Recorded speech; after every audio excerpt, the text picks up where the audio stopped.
Ooby-doo! It's everyone's favorite boomer and vintage lens enthusiast. Today we're going to be discussing the Kodak Gear 80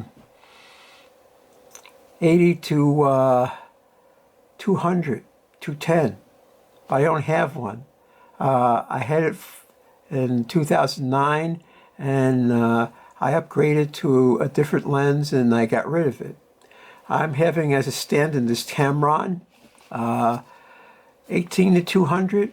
It's approximately the same size, approximately. But one of the things, and it was on the Rebel XTi. A 10 megapixel camera is a big deal in 2009. So what did this has a plastic mounting flange, and so did the Kodak Gear. That means it's a dedicated EFS lens only for crop sensor. Absolutely no full frame for this bad boy. All right, so you just put it on. That's it. That's the only similarity. This is all plastic build. The Tamron was better than the Kodak Gear. All right, but I'm not going to discuss the Tamron. That's for a different story. I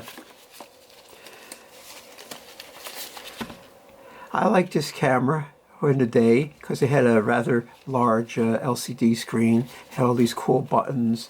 There's some adjustments you can make in the menu. So I took it to the QuickChek Hot Air Balloon Festival. I forget where it was, but it was somewhere out in West Jersey somewhere. It's like a over a 90-minute ride from my house. And it's a big giant field, and they have the balloons take off in the morning and in the evening. That is at sunrise and sunset. I just want to look at something real quick here. I'm going to go to menu. I'm going to go to, oh, did I pass it? Date time. 4 or 5, yeah, that's right. I just want to see something. See what happens here? It uses 24-hour time. So I'll put this back on 11. So the camera said I took these pictures at 8 o'clock in the morning. So it must have been at 8 o'clock in the morning. Otherwise, if it was in the evening, you would have to add 12 hours to it. It would be like 19-something or 20-something. And then you know it would be in the evening. So you got to keep that in mind. So the Kodak Gear I bought from B&H, which is a superstore in New York City, and I got it for like $60, brand new. I said at 80 to 210, 4.5 to 5.6, or whatever the hell it was, for $60. Sure, I was a pauper at the time. I spent all my money on the camera body. This camera was like close to $800 when it was brand new, so I didn't have any money for other lenses. So of course I went for the Kodak Gear. The build quality was acceptable, without a doubt. It wasn't cheesy, but it wasn't great. It had a zoom ring, a focusing ring, and an on-off switch for the autofocus. There's no aperture ring because you control the aperture through the camera, right? And I'm a big fan of AV mode. So I turn this dial and you dial in your aperture. So I went to, I was using the exposure bias of -1. So I noticed that the Kodak Gear seemed to lack contrast, and it definitely wasn't a super sharp lens, but it was acceptable. The images were acceptable. The autofocus was extremely noisy, like that. It hunted a little bit, but it did lock into a focus. I was using it stop down quite a bit, and well, I was a little disappointed with the results. So I did get rid of it after a while because it just wasn't a great lens. It was an okay lens. It wasn't a good lens. It was just okay. So what did I replace it with? I got the Canon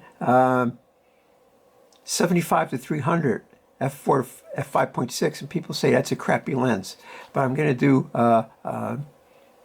one of these slideshows on that, and you could judge for yourself. And that was a cheap lens. It was more than the Kodak Gear, which was $60. So the original, I bought the original without IS. There's no Mark II or III. There's no STM. It was just a autofocus 75 to 300. It had a full metal mounting ring, and it was for full frame. How about that? I always use this on a crop sensor DSLR. So the bottom dollar is, if you could find, go get a load of this. I'm going to say if you could find a Kodak Gear cheap, you could get one and just play with it for a toy camera look. But get a load of this.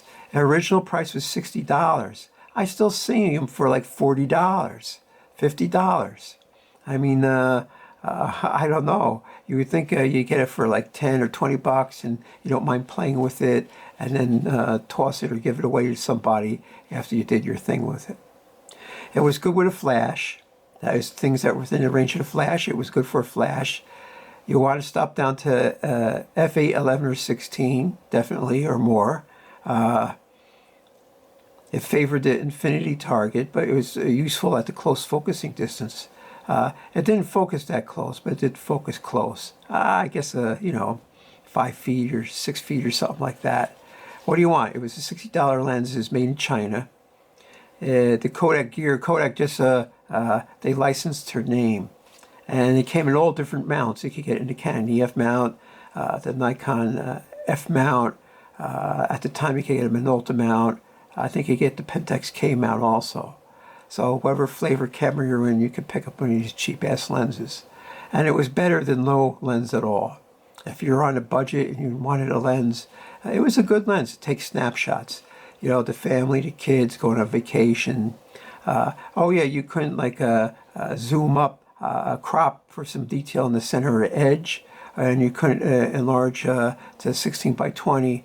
It wasn't good for pixel peeping, but it was a useful lens, and I took some decent pictures with it. And an example is the QuickChek Hot Air Balloon Festival of 2009, and we're going to look at this slideshow, and you could decide just how good or crappy this lens is.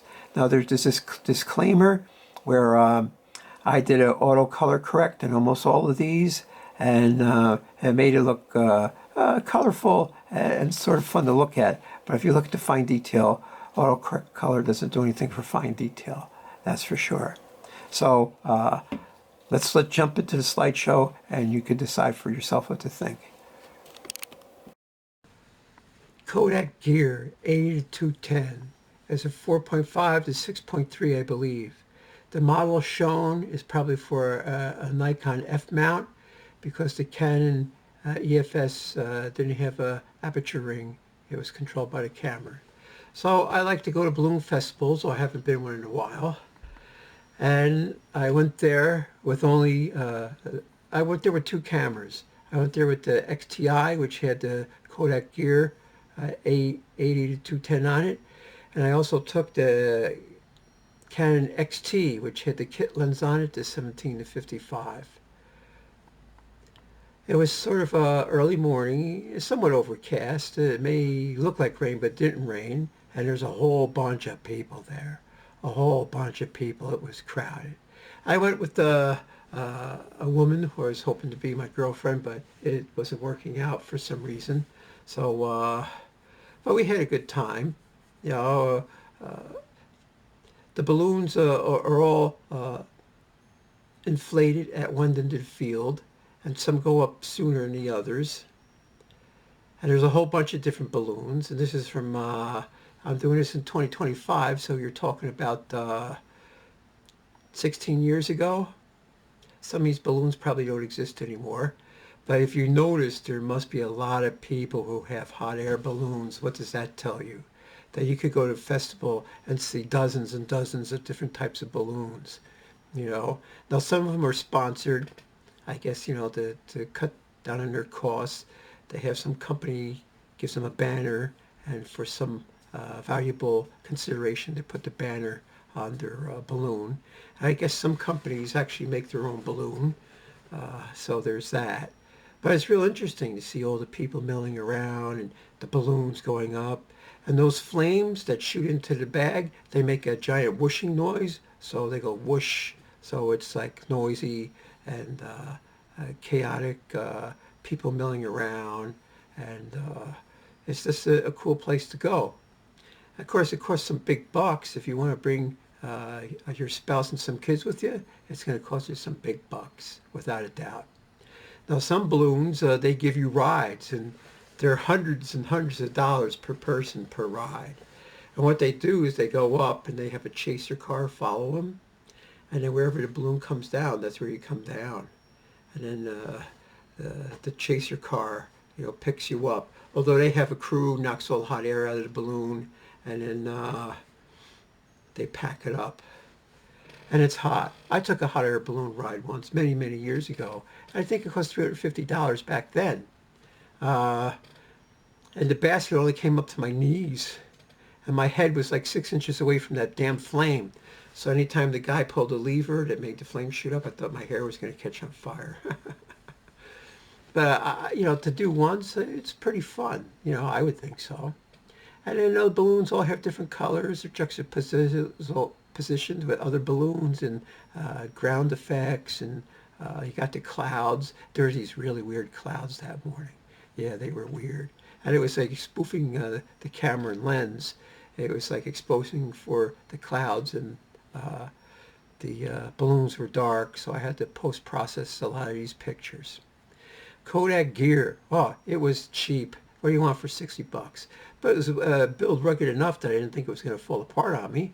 And the optical quality was acceptable. That's the best thing I could say about it. It was acceptable. It wasn't great, but it wasn't bad. And it didn't feel like it was going to fall apart in your hand. Strictly a crop sensor lens. The XTi was 10 megapixels, so it looked like a perfect match for the resolution of this lens. So, I was much younger then, 15 years or 16 years ago. Maybe I didn't have as many bucks. So sure, I went cheap and I took a gamble, and it was decent, because if I went there and all I had was my kit lens, I wouldn't have got these pictures, without a doubt. So it's better than not having a lens at all. That's what I got to say about it. Are there better lenses out there? Yeah, there are better lenses out there. Absolutely. If you want to see one used and it looks in excellent condition, don't pay more than 20 bucks for it. Talk the guy down, chew him down to 10 bucks. Say, oh, it has a reputation for being a mediocre lens, And this is the thing, the balloons all go up, they make these weird patterns in the sky. If you're lucky, you got some good backdrop clouds to isolate them, or, make them pop out or whatever, then that's even better. And they don't all go up at the same time. Some go up first, and then the whole bunch go up, and there's a couple of stragglers like that. There's a jet plane off in the distance. Now, sometimes we go to a balloon festival in the summer, thunderstorms may roll in, and then it gets canceled. And then whatever amount of money you spent, you lose out on it. Now, the balloon festivals usually go on for like a week or something like that. So, during the week and weekdays, people are on vacation, so you got to expect crowds. I mean, look at these crowds. You look at these crowds in the picture. Amazing. Kodak Gear, 80 to 210. Yeah, well, it was a time and a place. I guess with tariffs now, it would cost you twice as much, and you'd still get the same mediocre lens. But, I had it. I took some great pictures with it, or some decent pictures, I think. And so I'm happy, I don't have it anymore. It's not part of my permanent collection. I think I gave it to somebody. I don't know what she did with it, but maybe it fell into the right hands. Somebody's still using it. I can't definitively say go get one.